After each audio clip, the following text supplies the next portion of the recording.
नमस्कार, मी पंजाब डक. आज आहे 7 एप्रिल 2026. मी आलो आहे विघ्नर सहकारी साखर कारखाना जुन्नर येथे. तर या ठिकाणी या कारखान्याचे चेअरमन साहेब सत्यशील दादा शेरकर त्यांनी या ठिकाणी बोललेलं होतं. तर काय झालं की प्रसारमाध्यमातून काय होऊ लागलं की यावर्षी 2026ला दुष्काळ पडणार आहे अशा बातम्या पसरत आहेत.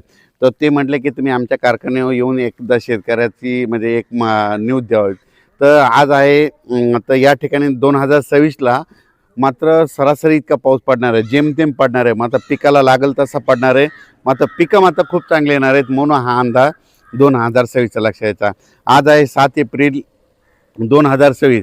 आजपासून जवळपास 20 तारखेपर्यंत तुमच्या जुन्नर तालुक्यामध्ये हवामान कोरडं राहणार आहे. पाऊस काय येणार नाही, त्याच्यामुळे काही चिंता करायची गरज नाही.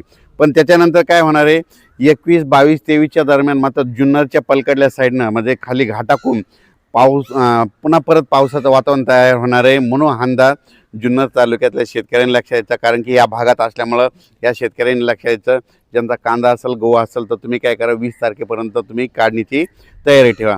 राज्यात सांगायचं झालं तर पूर्व विदर्भ, पश्चिम विदर्भ, दक्षिण महाराष्ट्र, उत्तर महाराष्ट्र, कोकणपट्टी, खानदेश सगळीकडं 20 तारखेपर्यंत कसला पाऊस येणार नाही, काही चिंता करायची गरज नाही.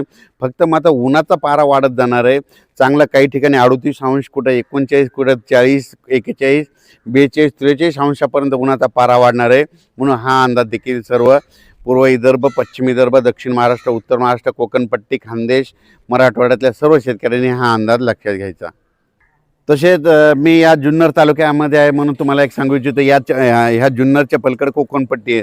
तर या कोकणपट्टी शेतकऱ्याचे मला फोन आले, त्यांच्याकडे आंबा उत्पादक आहेत. तर त्यांना सांगू इच्छितो की म्हणजे कोल्हापूर जिल्हा, सातारा जिल्हा, पुणे जिल्हा, असाच हे पट्टा चांगला नाशिकपर्यंत हे जे पट्टा आहे ना, ह्या पट्ट्यामध्ये मात्र 19 तारखेच्या नंतर त्यामध्ये त्या परिसरामध्ये पावसाचं वातावरण होणार आहे. 20 तारखेपासून या कोकणपट्टीच्या ह्या म्हणजे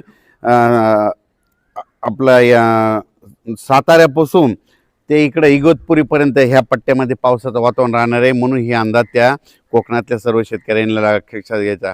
त्याच्यानंतर उत्तर महाराष्ट्राकडे वळू म्हणजे नंदुरबार जिल्हा झालं, धुळे जिल्हा झालं, जळगाव जिल्हा झालं, नाशिक जिल्ह्यात झालं. त्या शेतकऱ्याला सांगू इच्छितो की 20 तारखेपर्यंत तुमच्या इकडे कसला पाऊस येणार नाही, म्हणून हा अंदाज त्यांनी लक्षात घ्यायचा. त्याच्यानंतर आपण मराठवाड्याकडे वळू. नांदेड जिल्हा झालं, परभणी जिल्हा झालं, हिंगोली जिल्हा, बीड जिल्हा, धाराशिव जिल्हा, लातूर जिल्हा, जालना जिल्हा, संभाजीनगर ह्या मराठवाड्यातल्या शेतकऱ्याला सांगू इच्छितो की 20 एप्रिलपर्यंत कसला पाऊस येणार नाही, त्याच्यामुळे काही चिंता करायची गरज नाही.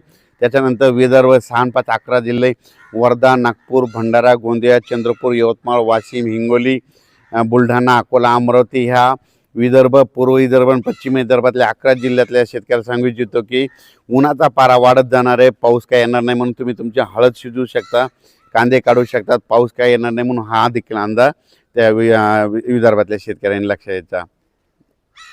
तसेच महाराष्ट्राच्या लगत जे तेलंगणा आहे, तेलंगणातल्या राज्यातल्या सर्व शेतकऱ्याला सांगू इच्छितो की आता म्हणजे जवळपास 20 तारखेपर्यंत हवामान कोरडं राहणार आहे.